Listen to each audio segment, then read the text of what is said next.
My name is Jackson Healy, but most people call me Jack. I can't believe I've been standing in my bedroom doorway for almost 10 minutes now, watching my wife Dakota have sex with some guy I've never seen before. I had enough time to record the event on my iPhone. I was able to take some great pictures. The two lovebirds still didn't notice me, and judging by what was happening on my side of the bed, I had plenty of time to take some more notes. But honestly, it was getting a little repetitive. When I thought about it for a minute, the guy seemed familiar, maybe because he was very similar to me. That is, he was no younger, no taller, or in better shape than me. Brown hair, blue eyes, 10 fingers, and 10 toes, just like me. I think you get the point. So what was the appeal? I think the attraction was that the guy she was having sex with wasn't me. I know it's the cliche of cliches, but I returned home a day early from a business trip to find the ever-present strange car in the driveway that led me to this moment. This was another thing that bothered me. Why did my wife make her lover park his car in the middle of our driveway? We live in a house located on a cul-de-sac with 12 other houses. We were a fairly friendly group like most residents of such areas. Was she not worried that someone would find out about her cheating? Finding your wife in your bed with another man is, of course, a shock. But honestly, what hurt the most was that in our 18 years of marriage, Dakota had never, and I mean never, come close to the sexual behavior I had seen her exhibit. Our sex life was pretty vanilla, but satisfying. At least that's what I always thought until a few minutes ago. She never even hinted that she wanted sex like this. Obviously, she liked it too. I can honestly say that in all the years that I have known her, she has never once said such words in lust or any other situation. I didn't even know she knew those words. I was also not the recipient of any of the other words of encouragement she had been passionately growling into her lover's ear for the past 10 minutes. The strangest thing was that I did not feel purple anger. I had no desire to grab a gun and shoot them both, or take out one of my daughter's aluminum softball bats and beat them with it. Of course, I was angry, sad, hurt, and confused as probably any husband in my situation would be. I think the lack of rage was because I had simply accepted that my marriage was over. How else? In time, I'd probably like to know why, but right now it didn't matter. She did it, and it ended our marriage. Case closed. End of story. While wondering what to do next, I noticed that there was an unopened box of Trojans on Dakota's nightstand. Why the hell have rubber bands if you're not going to use them? After we had 2 daughters, Sheridan, 13, and Helena, 11, Dakota made me wear them until I had a vasectomy. She said 2 kids was all we needed, but I was hoping to try for a son. I have always regretted that I had not been more assertive on this issue. That's when I noticed something was missing. For as long as I can remember, Dakota had 4 photographs on her nightstand. I called it her shrine. And now 2 of them were nowhere to be seen. The biggest one was a family portrait we had professionally done when the girls were very little. He was gone, and neither was our wedding photo. I never thought much of it, but our wedding photo was the smallest of the 4. I may have to reconsider this opinion. However, she left photographs of our daughters in a prominent place for her lover. What kind of nonsense is this? There was nothing special about them. I think they were just baby pictures she framed years ago. I think these were photos of them from kindergarten. Don't think that the question of where the photographs went was very important now. Maybe I had a shock or some kind of out-of-body experience. But for me, this question became the most pressing. After some thought, I realized exactly where they should be. They should have been in her second drawer, simply must be. An expensive Drexel Heritage chest of drawers that I sat comfortably next to. I quietly opened the drawer, and sure enough, there they were. How did I know they would be there? Following what I always thought was an unusual habit, Dakota cleaned the house on the day on which cleaning was scheduled. She did this just before the cleaners arrived. In this box, she put everything that was lying around, idle or did not have a permanent place. One day I asked her if she thought the cleaners would steal her hairbrush. She gave me a look that looked like, "You're driving me crazy." I thought it was just her. But one day at a neighbor's party, in a friendly attempt to embarrass her for this strange habit in front of her girlfriends, I lovingly told several of them about her practice. Instead of giggling with me and teasing her, they just looked at me like I was the dumbest person on the planet. Of course, you clean the house before the cleaners arrive. Another thought struck me.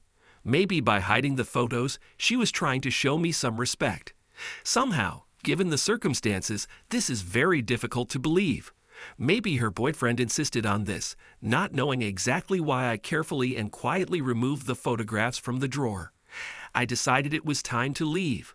With 2 photographs in hand, I slipped out of the house. Since it was only 3 o'clock, I decided to stop by work. I had been gone for several days, and there was no doubt a stack of meaningless papers on my desk that needed to be sorted through. I arrived and immediately slipped into my office. Surely several colleagues somehow noted my presence, but I did not hear a single greeting. I was focused on locking myself in my office to the exclusion of everything and everyone else. I closed the door behind me. First, I put the 2 photos I disappeared with on my desk to remind me of, well, I don't know exactly what, but I did it anyway. Gathering my courage, I called my longtime friend Ennis H. Dixon. Esquire, he was a family lawyer, but I once knew this playboy as a snobby rich kid. We were roommates in college. One day I asked him why a rich guy like him lived in a hostel with us poor people. He replied that his parents wanted him to associate with people who were below him in social status, so that he understands why he is lucky to be rich. He insisted that I call him NSH. When I told him I thought that was a bit pretentious, he simply replied, "Well, that's who I am."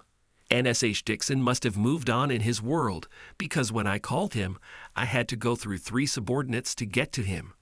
That's right, I had to call his office because he refused to give me his cell number. He said his cell phone is for clients only because it makes it easier to track his billable hours. It seemed like it never occurred to him to use 2 phones.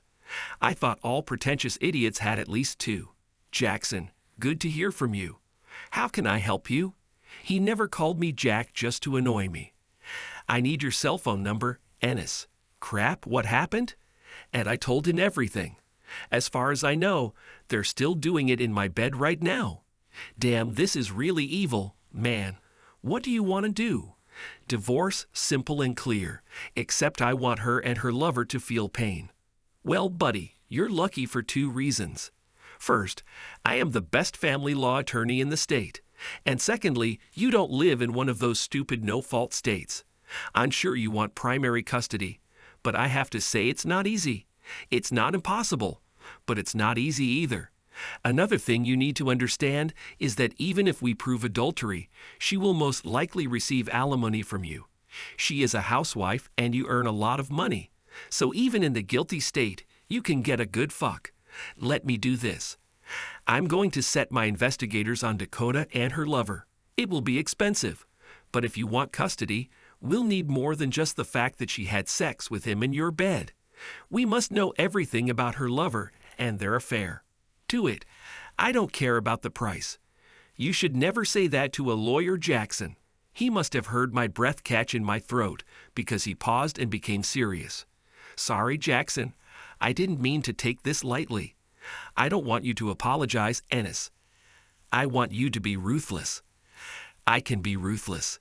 This may take several weeks, and for this, I need you to behave normally around your wife for a while.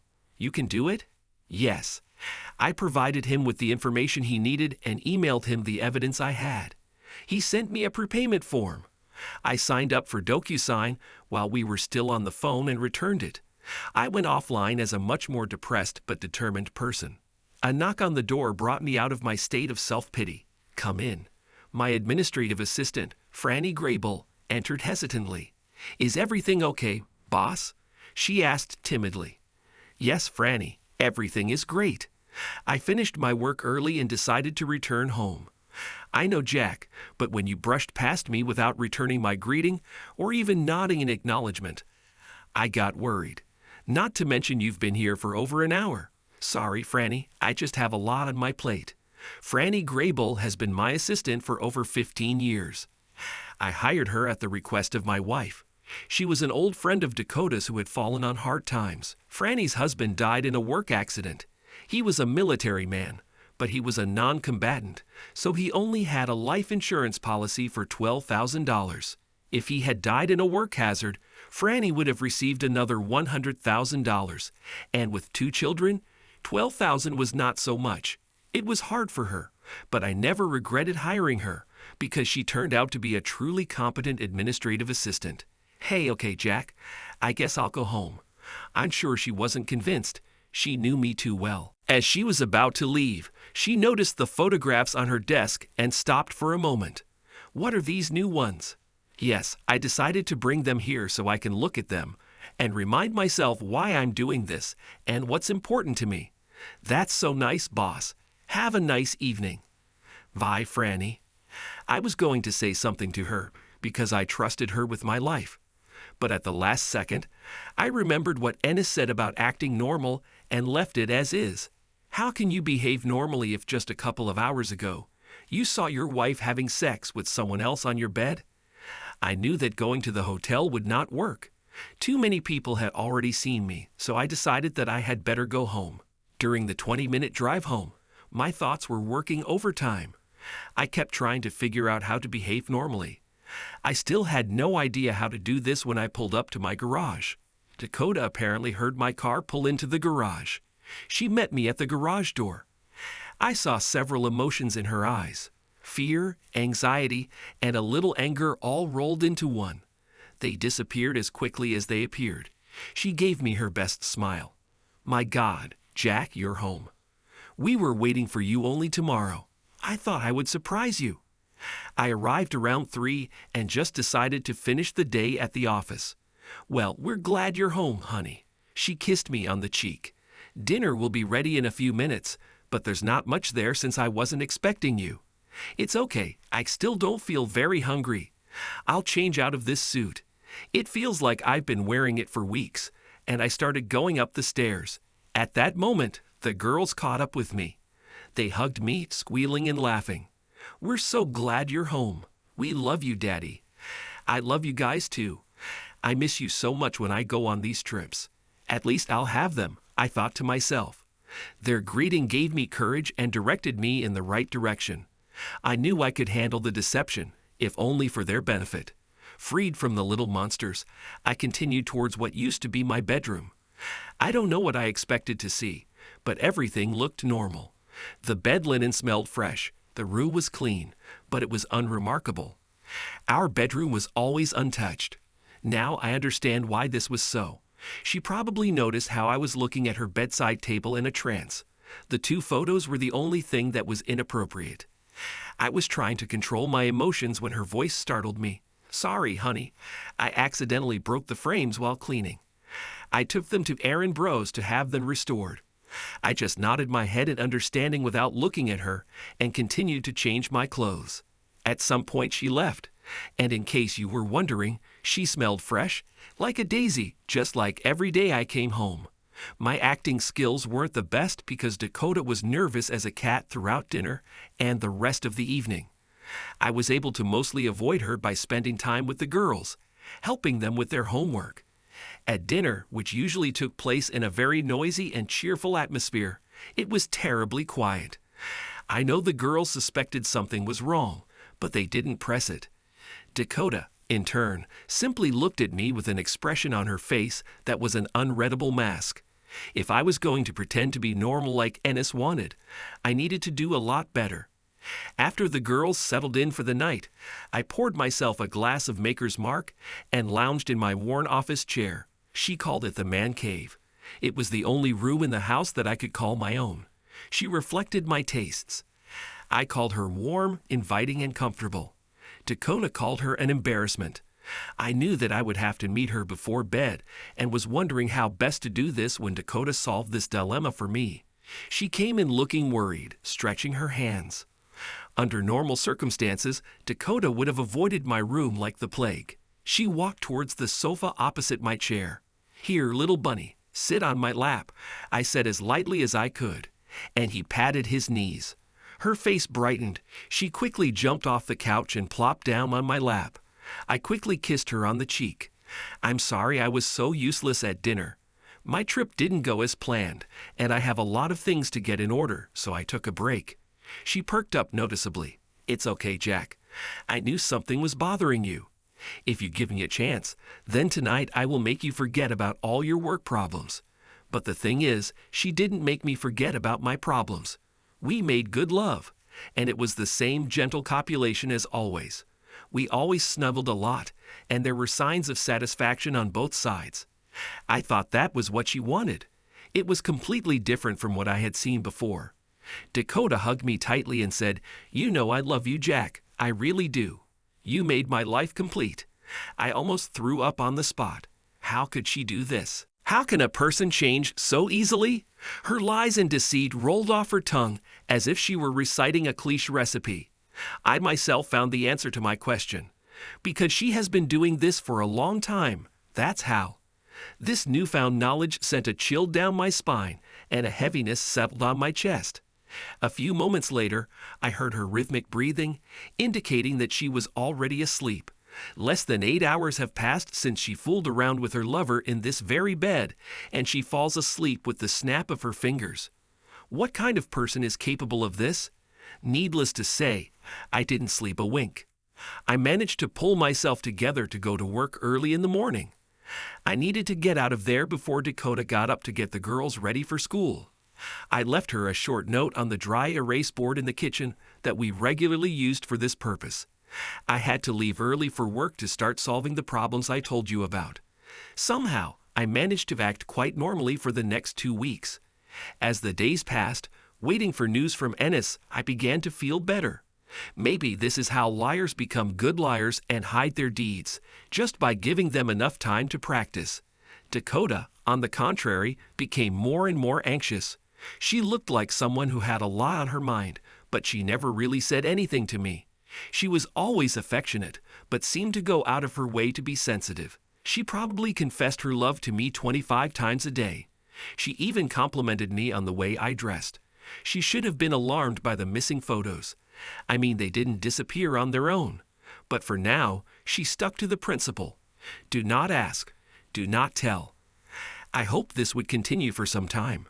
Franny was also acting strange, probably because she knew me so well that she could detect the slightest changes in my mood and behavior. She continued to insist, driving me to the point of irritation, that I talk about it, but I remained silent. I just told her that I was under pressure at work and that I would be fine. She always knew when I was lying. What also bothered me was that she kept staring at the photographs on my desk. What's the big deal? I have long come to terms with the fact that I am not a very good judge of a woman's mood. I couldn't tell if Franny was sad, worried, or angry. But every time she left my office after looking at the photos, I saw this strange expression on her face. I think women are better at this than men. I seriously began to question my sanity. I didn't feel any of the emotions I thought I should feel. I was just starting to feel dead inside. Every waking moment I felt like there was a 50-pound weight sitting on my chest, making it difficult to breathe. I pretended to live. I needed this nightmare to end quickly. At that moment, Ennis called me and asked me to urgently come to his office. Yes, we took them by the throat. But here's the hard part, Jackson. I need you to brace yourself for impact. She dated Mr. Dubois a long time ago, even before you were married. According to my information, he bragged about having sex with Dakota on the morning of your wedding, a few hours before the ceremony. According to Dubois, Dakota told him she was going to give you sloppy seconds on your wedding night. I should have gone berserk and become a murderer. But all I could think was to say, how did your investigators find out about this? It's better if you don't know, Jackson. Much of the really good stuff we won't be able to use in court anyway. And if I weren't such a good lawyer, we might even get into trouble because of this. He laughed out loud at his attempt at humor. Damn it, kids, I wonder if they are mine. From his look, I realized that there was still a lot of bad news ahead. That's not all, is it? Holy shit, Ennis. Maybe she's married to him too. You know, one of those people who leads 2 different lives with 2 different families. A bigamist, I think. Oh, Dubois is married, but not to your wife. He has his own family. He has been married for 10 years and has 3 children, all under 8 years of age. Setting his ass on fire will be easy if you're willing to do it. I don't know, Ennis. I don't want to ruin the life of his wife and children. Well, Jackson, I think you'll be doing his wife and kids a favor.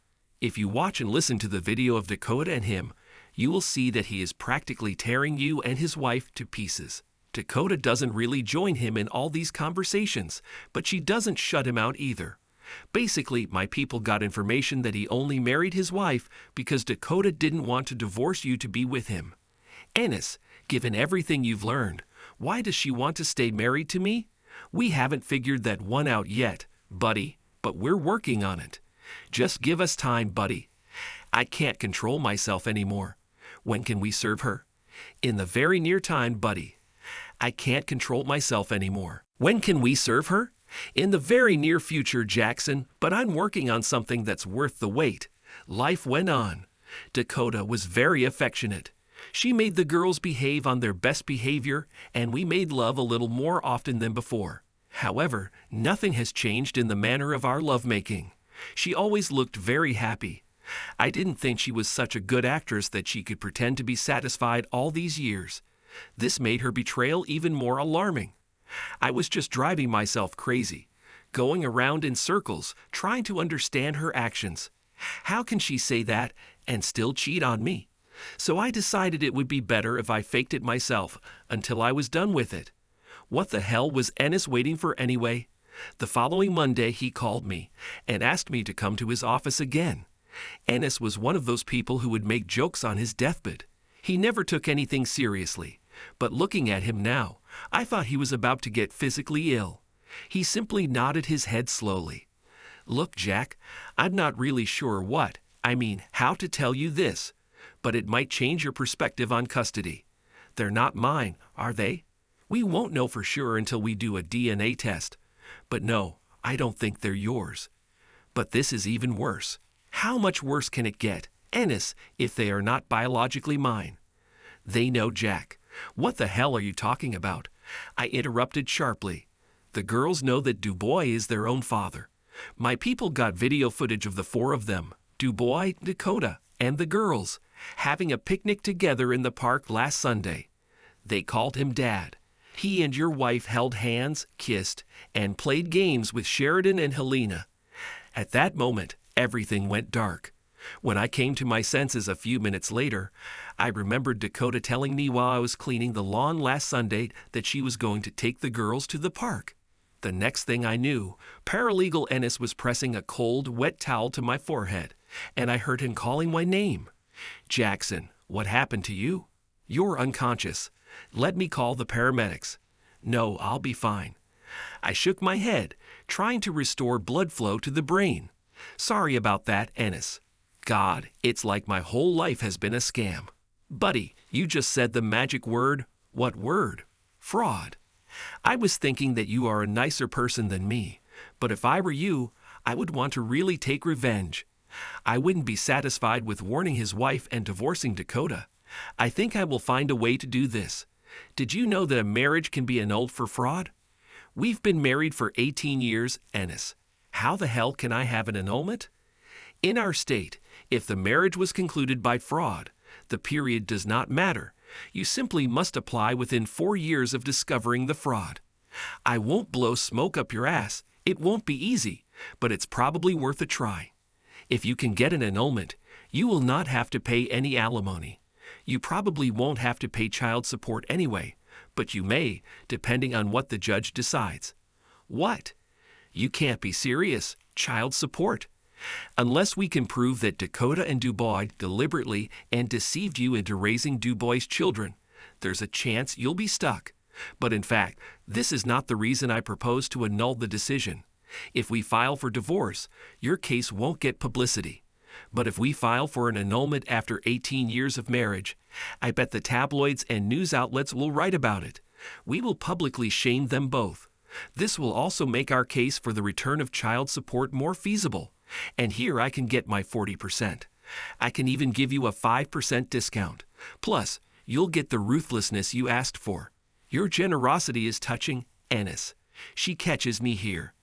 I tap my heart. That's not all, Jack. We found some more interesting facts. I listened to everything he had to say, and we began to make plans and say goodbye. By that time, nothing shocked me anymore. When I returned to the office, Franny ambushed me. Jack, what happened to you?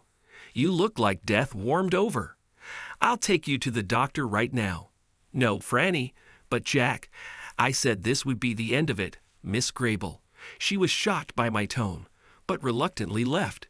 She looked incredibly depressed. I didn't care because I had already been enlightened in Ennis' office. I expected this, and I was not disappointed. Not even 30 minutes had passed after I released Franny when the slender figure of Dakota appeared in the doorway. She was clearly brayless, wearing 4-inch heels and cleaved down to her navel. Crap, she was pretty. What a loss. Franny called me. She said something happened. I snorted sarcastically, interrupting her. I tried, without much success, to maintain my composure. I was trying to formulate a cognitive response when I realized she was looking at photographs. She looked for them as if she knew where they should be. She took a deep breath and sat down on one of the chairs in front of my desk. She wasn't wearing any panties either. Does she really think this will help? You were there. You saw us. She looked sad, but her words were spoken with only a slight sense of despondency, mostly in a normal manner. Either way, they cut me to the core. It doesn't mean anything, Jack. It's just a fling. It doesn't compare to what we have together. Tell me something, Dakota. I know it wasn't the first time. How long ago? No, not the first time, honey, but it only lasts a couple of months. She spoke almost sincerely. 2 months. How many times? Only 3 or 4 times, baby, I think, and never before in our house. I screwed up. It's over. Let's just forget about it. The lie rolled off her tongue without the slightest hint of guilt. She didn't sweat or clench her hands. She didn't look away, didn't even blink. She simply lied, looking me straight in the eye. I realized that she did not intend to give up her boyfriend. Thank you for being honest with me, Dakota. I think most cheaters would just lie and say it was the first time, like drunkards who say, honestly, officer, I only drank 2 glasses. But you told me the truth.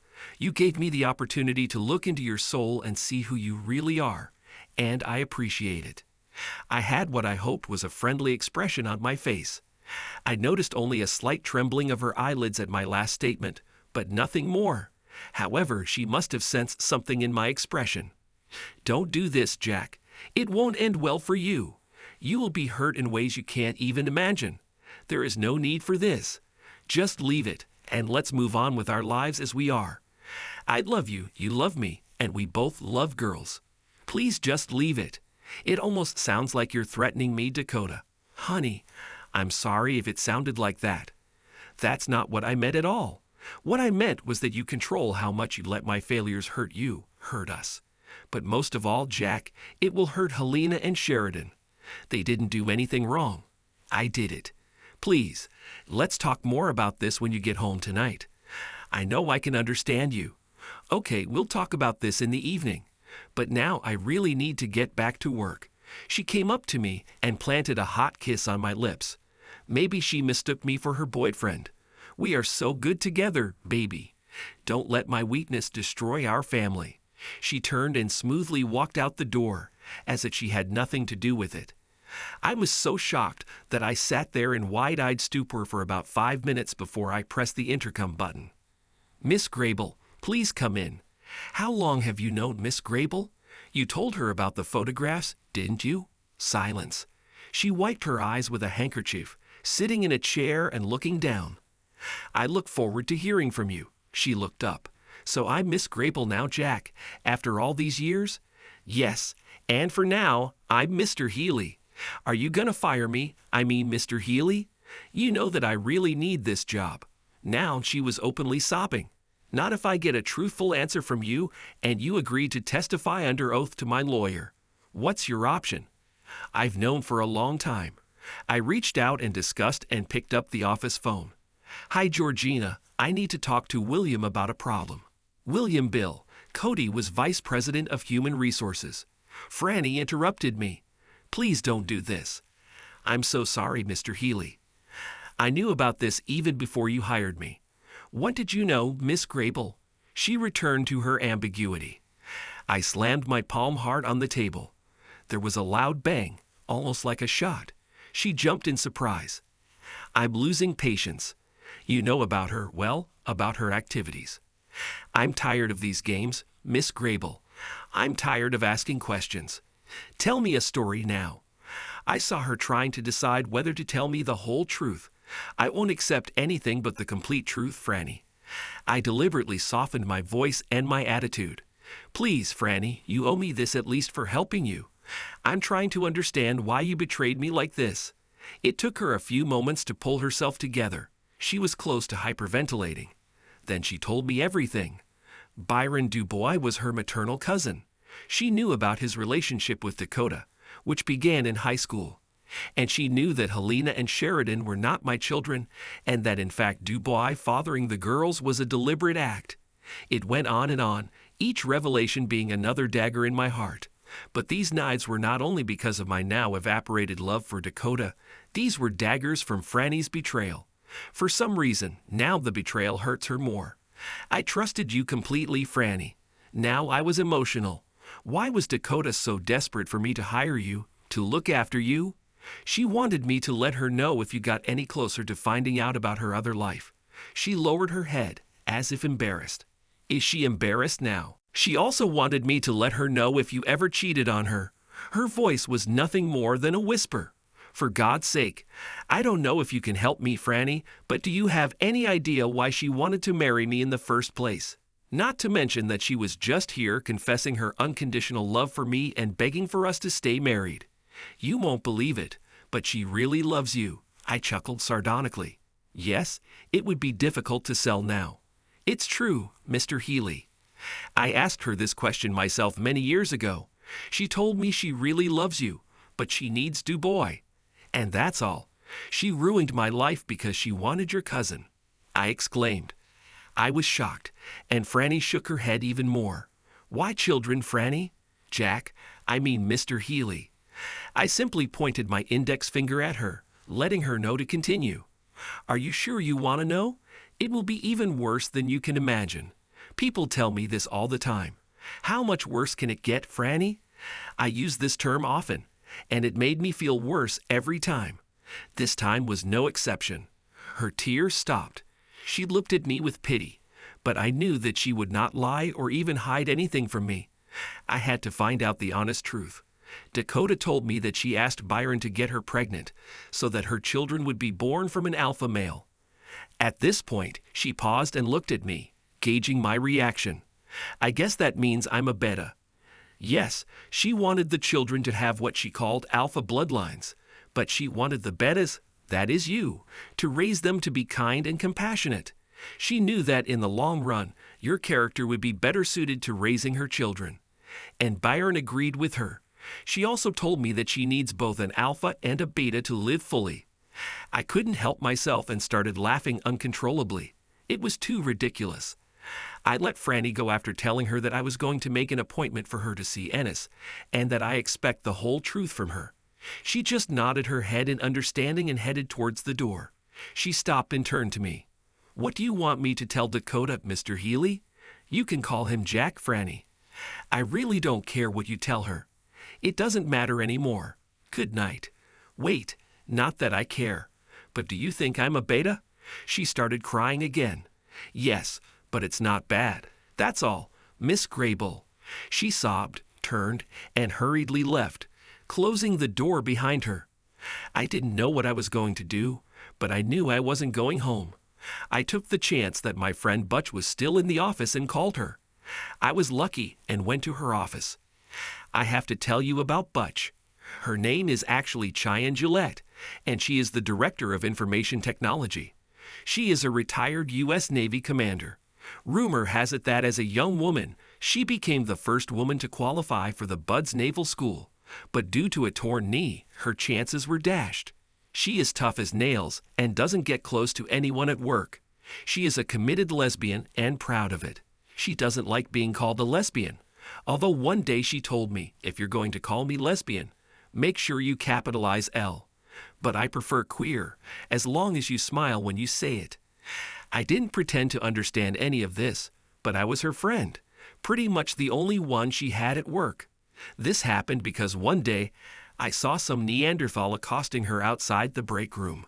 When she had enough, she physically pushed him away in an attempt to get away from him. Now I have a policy of live and let live. At least that's what I used to stick to when it came to people's choices and preferences. This asshole crossed the line, and in my opinion, he definitely deserved it and more. When she looked at me, all the color disappeared from her face. She released that she could be in deep shit. A company director pushing an employee is usually frowned upon unless you are related to the owner. I calmly said, Miss Gillette, he shouldn't have pushed you like that. Are you okay? She gave me a quick smile, leaned over and whispered something in the asshole's ear. She said as she passed me, call me Butch. All my friends do this. For 3 days, this asshole didn't call and didn't show up. He was fired and was never heard from again. And that was the end of it. We remained friends. I thought I had screwed up when I accidentally called her Butch in a management meeting one day. You could have heard a pin drop and I thought my career was over. She didn't bat an eyelid. She immediately replied, okay, Sundance, and everything was fine. If you were Butch's friend, you became a friend for life. Damn, Sundance, you look like crap. Sundance became a standard greeting for me after that incident. What's happening? There are rumors around the office that there is a lot of drama going on at your end of the world. That's putting it mildly, Butch. Emotionally devastated, I sank into a chair. I need to rest somewhere for a while. Can I hide with you and Becky? Becky was her partner for 17 years. Of course, Jack, I will have to coordinate this with her, but I don't see a problem. We have a lot of space. Care to tell me about it? I pretty much laid out the situation to her. I didn't miss much, but when I told her what Franny had done and that I was going to fire her, she raised her hand to stop me. You can't fire her, Jack. At the very least, you'll expose us to a wrongful termination lawsuit. It might be worse if she says that you are taking revenge on her for her personal problems not related to work. I don't know if she can do it, but you can't afford to risk it. Bullshit, Butch, so she can just set me up after what she did. Relax, Jack. I have a better idea. Just make an agreement with Bill about her transfer. I need a new administrator. Butch gave me a really wicked smile. And raise her salary, then she won't be able to say that you were stalking her. You said she needs money. I couldn't help myself. Returning to her smile, I laughed. This was the first good news. And perhaps it will mark the beginning of my recovery on the long road back. You see, Butch had been here for about 5 years, and during that time she had gone through 12, no, it must have been 13 administrative assistants.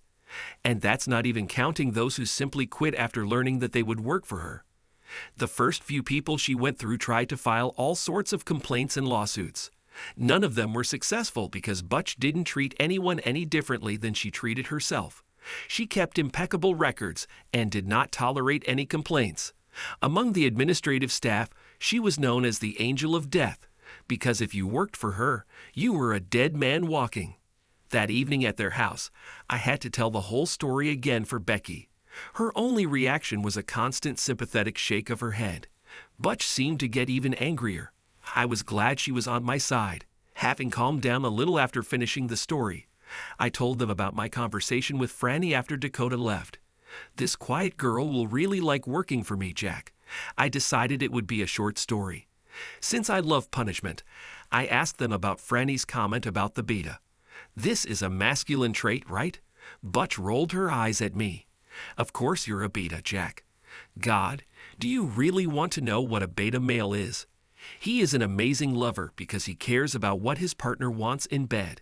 He remains faithful and is a wonderful father to his children. He can have conversations with his wife that do not concern their sex life. A beta male cares deeply about his family. He does sometimes wash his clothes and clean up after himself.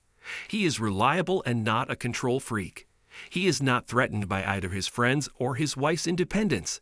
There are a million other things, Jack. Franny wasn't insulting you, she was complimenting you. But what about Dakota's comment about the alpha gene? At this point, Becky intervened. You'll have to ask Dakota about that. You know that in any case, you will have to do this, at least for your peace of mind. I don't pretend to understand her motives for doing what she did, but I can understand her thought process. What? You, relax, Jack. Let me explain by asking you a question. Do you think Butch is alpha or beta? Definitely an alpha. You're wrong. She may be an alpha at work, but at home she's definitely a beta. Why do you think I was with her all these years? When she's at home, she's just like a beta. This really surprised me. I looked at Butch. She smiled wryly and nodded her head. That's right, Jack. I'm the alpha in our partnership. Butch allows me to control our relationship both in and out of bed. She's an alpha. No, that's not quite right. She has to be an alpha at work, which allows her to be a beta at home. She needs both to be complete. And Jack, the truth is that we all move between alpha and beta personality characteristics depending on our circumstances. Unless, of course, you are a sociopath. Butch's eyes were wet. She looked at Becky with loving admiration. I knew they were kindred spirits. I remembered a similar look from Dakota. God, I wonder if this is true. Men can probably do the same, but as a rule, women are better at separating the situation. I think Dakota was telling Franny the truth when she told her she needed both of you to be whole. At that moment, Butch stood up, sat on Becky's lap, and they began to kiss passionately. I started apologizing and got up to leave. Don't go, Jack. They spoke at the same time. We will behave well. And they laughed, embarrassed. It's true, Jack. Becky is my soulmate, but she runs the show here. How do you feel about all this? It took me a long time to collect myself and formulate my thoughts. This insight was new, and it made my brain hurt. But I came to understand the contradiction that was in my life. You know, after listening and observing your communication, I really believe that she loves me and needs me. But the problem is that instead of being honest about the life she needed at the beginning of our relationship, she turned my life into a lie. And she did it for her own selfish reasons. She knew I wouldn't do it, so to get what she wanted, she lied to me. I will never forgive her for this. So what's next, Jack? What about your children? I have to believe that they love you too. And you told us that you love them. You can't just turn them off because of what their mother did. I don't know, Butch. I just don't know. I know that Dakota and I are getting a divorce, and nothing on this earth will make me change my mind. I know it's petty, and it could end my relationship with Helena and Sheridan. But I'm going to hurt Dakota and her lover, and it hurts bad. Out of curiosity, what do you both think of Franny's role in this mess? Becky was silent, but Butch spoke up. I don't know if this makes sense, Sundance, but in some ways her betrayal seems even worse to me. I mean, your wife is who she is.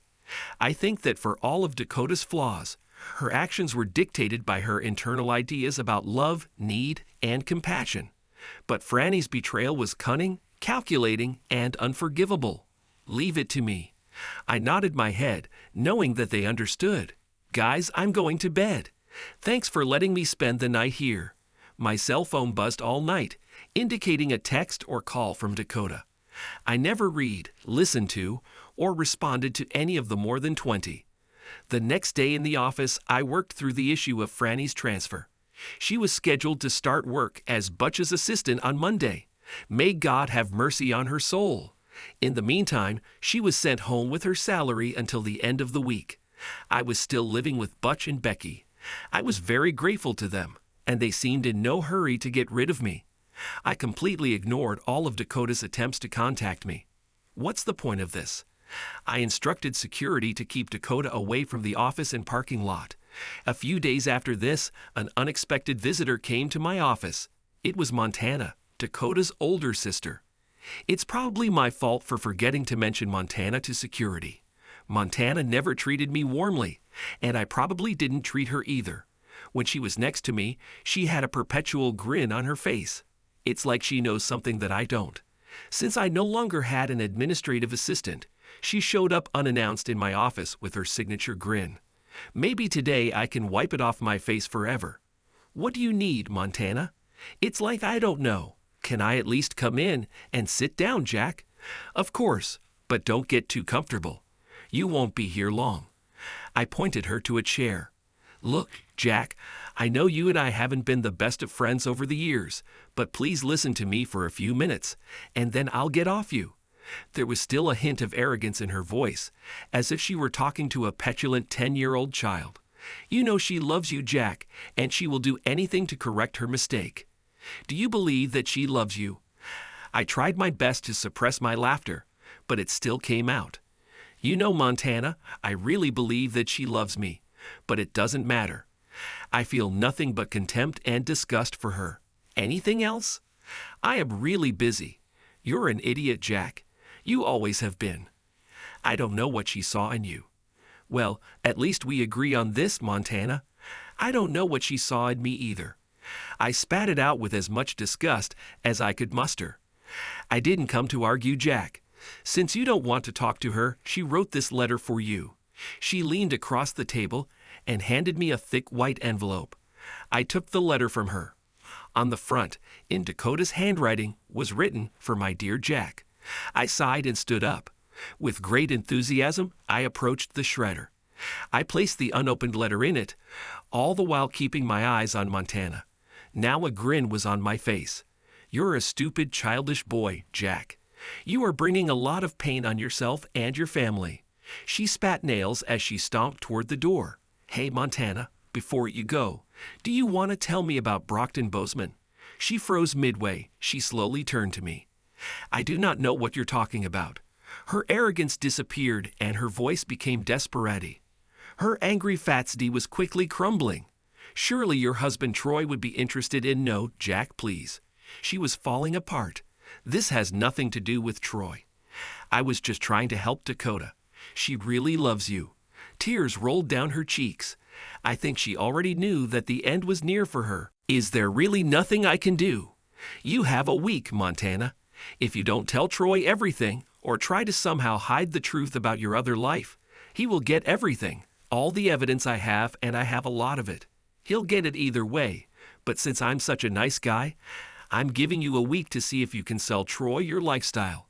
But if by the end of the week he doesn't come to me in person and say that he doesn't care about all this, he will get everything. Jack, please, I know you don't believe me, but I really love Troy. He means everything to me.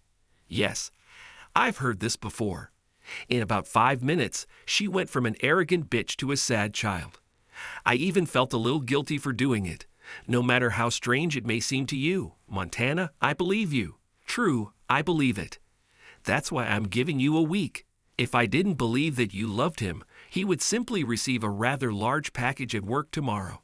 Jack, no, I beg you. Are your 2 boys really his children, Montana? Please, Jack, you don't understand. Everything is not what you think. Please let me explain. Looks like I got my answer. You have a week. Goodbye, Montana. Please close the door when you leave.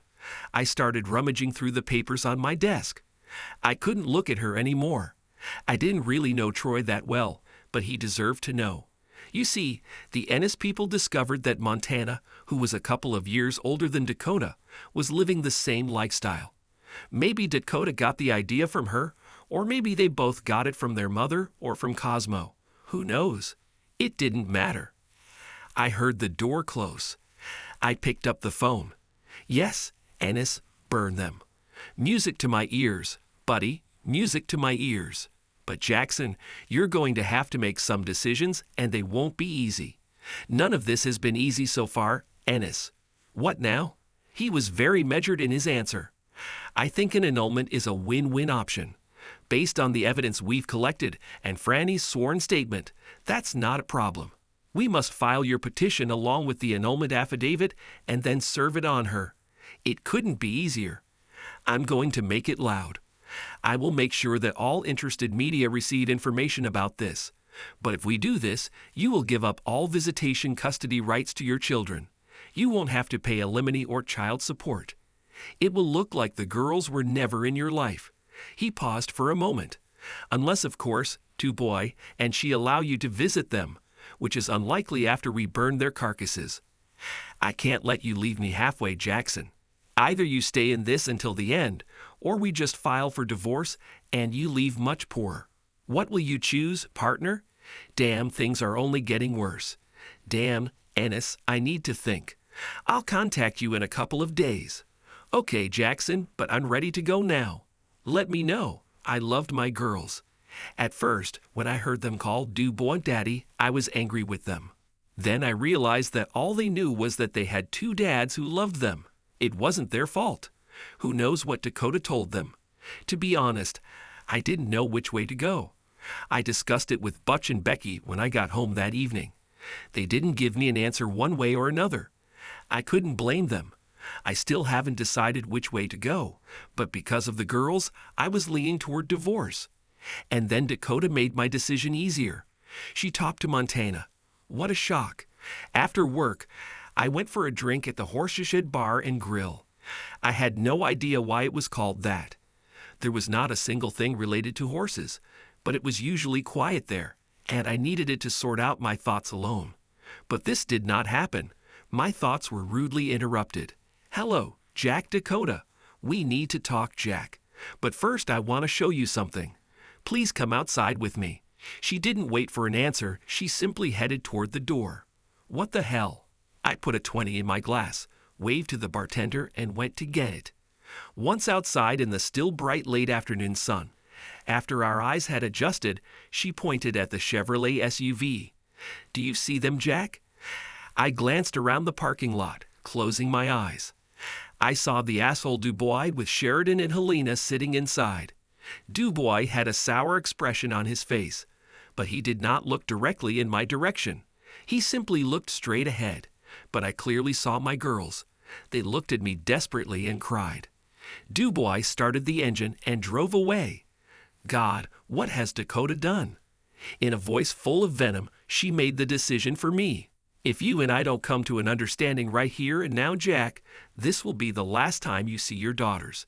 If you divorce me, you know I'll get custody. You'll get visitation rights, but I'll do my best to make sure that doesn't happen. I will blame you for destroying our family. By the time I'm done, they'll never want to see you again." Despite everything that had happened, I was stunned by her audacity. Not for doing it, but for dragging Sheridan and Helena into it. "What do you want, Dakota?" "I want us to be together again, Jack. I want my family back. You just have to come to terms with the reality of Byron being in my life. I know they are not my daughters, Dakota.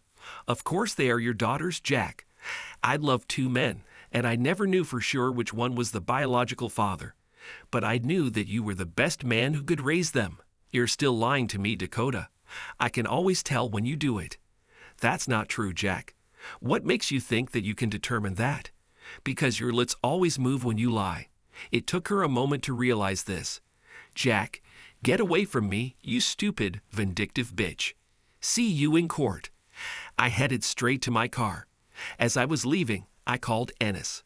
"Go ahead. Annul the marriage, Ennis. I'm with you until the end. Yes, and burn that piece of crap too, Dubois." I hung up before he could answer. It was clear to me that no matter what choice I made, she would use girls as weapons against me. I had no choice. It was time to put an end to this.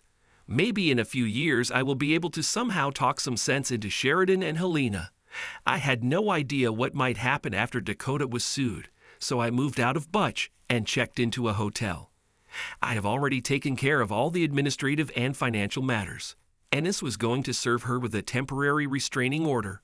He told me it would only be in place for a few weeks, and then we would have to go to a hearing to make it permanent. Of course, permanent in our state meant 3 years. But Ennis had high hopes that, having received the order, she would immediately violate it by coming to my work to curse me, or better yet, hit me. He thought it would be really cool if she bled me or broke one of my bones. He said if she did as he hoped, it would make the standing order a win-win. Sometimes I doubted whose side he was on. All that now remained to be done was to hand her the documents and wait for the hearing. 2 days later, Dakota did exactly as Ennis had hoped. She rushed past the security desk, burst into my office, and began throwing things while swearing like a sailor. She slapped me several times before the guards were able to subdue her and take her into custody for the police. Ennis was disappointed that she didn't hurt me more, but he figured we could make the order permanent anyway. A divorce hearing was scheduled in 60 days. Ennis was a man of his word. He made sure that all the media knew when, where, and what would happen. Dakota's lawyer tried to have the hearing closed to the public, but the judge was ready for a re-election, so he denied their request. Ennis was right. An annulment was a win-win situation, but he dragged out the hearing and, showing surprisingly good acting skills, gave it as much drama as possible. I got a cancellation, he got a talk show, and the gossip got increased ratings. 6 days after talking with Montana, her husband Troy visited me. Damn, I'm just not as strong as you, Jack. I love her and want to give her a chance. Our children are grown up and will soon be leaving for college, but I still need them in my life. On top of that, I'm too old to start over. He was very emotional. Couldn't you just keep the evidence to yourself? I'm afraid that if I saw them, I wouldn't be able to overcome it. There was confusion in his voice. Maybe I'll need them later. Of course you know that the children are not yours, right? She told you about this, didn't she? He just nodded his head in agreement. Troy, is she still planning on sleeping with her second husband? He shook his head, but looked down at his feet. My boys, Jack, I am their father, regardless of who the sperm donor was. I just can't give them up.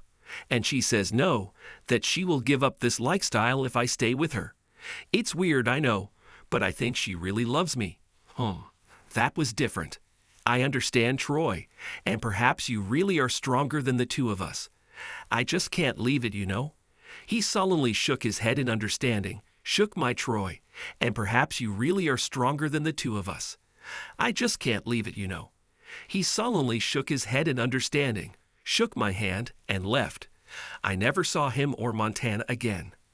I heard they moved out of state as soon as their 2 children graduated from high school. On the same day that I met Troy, Mrs. Byron Dubois received a rather thick and heavy package from FedEx. Things went very quickly for Mr. Dubois. Perhaps this was a mistake on my part, because when the court ordered Dubois to pay back my child support a few months later, he no longer even had a potty to pee in. I thought Ennis was going to have a heart attack when he found out he would only get 40% of $250 a month. Yes, he was so angry that he took back his promise of a 5% discount. However, he calmed down when I asked him how much he gets for his talk show. About 6 months after the annulment, I contacted Dakota and asked if we could meet to talk. Everyone told me I needed closure. Whatever it was, I had questions. We met at the Horse's Head. Are you kidding me? After what you did to Byron and me, it'll be a cold day in hell before you see my girls. If you so much as whisper anything to them, I will put a ban on you so quickly your head will spin. After what I did to you, you're a little delusional. I had to take a deep breath because getting into a shouting match was not an option. What if I lift the restraining order and agree to fund the girls' college education? I know you and Byron are surviving. As you said, they are not to blame for anything. I know you want them to have the opportunity to go to a good college. I saw that she was softening. I don't know, Jack. Listen, Dakota. Them to have the opportunity to go to a good college. I saw that she was softening. I don't know, Jack. Listen, Dakota. I'll even babysit if you want to go away for the weekend or something. I know they're at an age where they don't need it, but I'm just trying to be able to keep them in my life, to show them that I still love them. And I won't lie to you, maybe to explain why I acted the way I did. I promise I won't talk bad about you. Let me just say that you wanted to lead a different lifestyle from mine, and we both decided that it would be better if we went our separate ways. Let me think about it. The tone of her voice dropped to an almost normal level. Do you mind, Dakota, if I ask you a few questions? It's probably not a big deal, but it bothers me and I'd like answers. Please tell me the truth. It won't undo anything that's been done. Whatever, Jack. She started to get impatient. Her behavior infuriated me. But as far as she was concerned, I didn't need much. Why, you've actually ruined my life. And for what? She let out an indignant sigh. You did this to yourself, Jack. She felt that I was ready to explode, and raising both hands, she continued to speak. I know. It was my actions that separated us, but it was you who used scorched earth on me. I had no choice. You tore out my soul and fed it to the wild dogs. What did you expect from me? When you found out, I'd, of course, expected that you would be hurt. But I thought we would sit down and talk about it like adults and figure it out somehow. You know Troy and Montana are still together, right? People talk. Jack solve their problems. To be fair, Dakota, Montana told him she would leave her lover. Not that I believed her, to try to make their marriage normal. You told me that I would have to come to terms with Byron's presence in your life. It was obvious that this hurt her. She changed tactics. I didn't mean to hurt you, Jack. You have to admit that until the moment you saw Byron in me, you thought you had a wonderful life. I helped you find this life. I loved you deeply. My heart broke when you left me. Well, that raises a really big question. Why did you need both of us? I don't know, Jack. She took a deep, slow breath. My sister did it, and some of my friends did too. You may not know it, but this lifestyle is becoming more and more acceptable. Please, I snorted mockingly. Then why not discuss this with me openly before we get married? And by the way, did you actually have sex with Dubois on our wedding day? First of all, who told you this? This is a complete lie. I would never do that. She really looked incredulous. Secondly, if I told you, would you agree to the wedding? No, you wouldn't do that, and I love you very much. But sometimes I just wanted sex. Don't get me wrong, I loved what you did to me in bed, but you just didn't have it in you to take me and not worry about me getting hurt. I understood that she was sincere, if not delusional. It was obvious that I wouldn't get anything resembling a satisfactory answer, so I moved on. What could she say that would make sense? Why did you have to have sex with him in my bed? I know you won't believe me, but this was the first and only time we ever did this in our house, let alone a bed. It definitely raised my eyebrows, but somehow I believed her. Well, then why that time? She sighed again, but this time with sadness. Byron and his stupid alpha tendencies. He just needed to push, and in a moment of weakness, I gave in. Stupid, stupid, stupid. She was close to tears. By the way, about alpha and beta, God, Jack, maybe you'll leave it alone. You were a wonderful husband, father, and lover. Then why children? And don't tell me it wasn't intentional. I know better. She at least had the decency to look guilty before answering. Jack, you're basically an anonymous middle manager in a mid-sized company. For heaven's sake, you drive a minivan. Your idea of fun is sitting at home in your terrible man cave watching sports on TV. Byron's idea of entertainment is to charter a plane and fly to the game, or fly to Vegas for the weekend. Byron drives Corvettes and owns, or at least used to own, his own successful business. This lifestyle is intoxicating, but not beneficial in the long run. Yes, but you are with him, not with me. I'm afraid it won't last long. Is it true? Yeah, living with that arrogant asshole full-time is a whole lot different than having him around part-time. Besides, he's a terrible father, just as I suspected. I really don't feel sorry for you, Dakota. What a lousy situation. I wanted to strangle her. You made your own bed. Listen, Jack, I know I screwed up big time with that little escapade at the bar with the girls. It was stupid of me. I know I screwed up big time with that little escapade at the bar with the girls. It was stupid of me, I know, but I was completely desperate and decided that I had nothing to lose. God, how I wish I could undo this part, if not everything else. She fell silent for a moment, and as for me, I didn't feel any better about this conversation, so to hell with the ending. I started to get up and leave. Jack, wait. Hell with the ending. I started to get up and leave. Jack, wait. She grabbed my hand. I still love you, and I always will. I want you to know that if you come back to me, everything will work out. I promise that I will never see Byron again, and will spend the rest of my life doing everything I can to make it up to you. I pulled my hand away from her, stood up, and looked down at her. Sorry, Dakota, it's too late for that. Thank you for agreeing to meet with me. Think about what I said about girls. Goodbye, Dakota. Jack, wait. Please don't leave. I need you in my life. I didn't even look back. I never received a response from Dakota regarding my proposal for girls. Hell, I didn't know if she was still with Dubois or living on the streets. I didn't really care. But the ignorance about Helena and Sheridan continued to gnaw at me, sometimes driving me into a frenzy. They were innocent pawns in this story. Did I do the right thing? I was sitting at my favorite neighborhood dive bar, Emilio's. I was already sipping my second Jack and soda when Emilio put another one in front of me and shook his head in exasperation. Almost 2 years had passed since the annulment, and I was still feeling sorry for myself. I knew that if I didn't tip so well, he would have kicked me out of his bar a long time ago. Didn't tip so well, he would have kicked me out of his bar a long time ago. Every evening when I came, which was almost always, he greeted me the same way. Amazing, here comes Mr. Sunshine. Try not to suck the life out of my place again today, okay, Jack? Apparently, he felt that I was not exactly the life of the party. Drinks paid for by the lady at the end of the bar. He jerked his head to the left. Are you going to go cry on her shoulder and basically make a fool of yourself? She'll run away from this place like everyone else, and it'll cost me money, you idiot. And he walked away, muttering to himself. And here I thought, Emilio had replaced Ennis as my best friend. I looked back and saw Franny approaching. That was a surprise. I stood frozen in place looking at her. I only saw Franny in the company building a couple of times. I tried not to even notice her existence, but one day she cornered me near the break room. I'm not leaving, Jack. This bitch can fire me if she wants, but I'm not going to give her a reason. I won't give you that pleasure. And she left. I immediately went to Butch's office. I was beside myself with rage. Why is this bitch still here? Calm down, Sundance. I treat her the same as any other administrative assistant I've ever had. She's simply the best I've ever seen.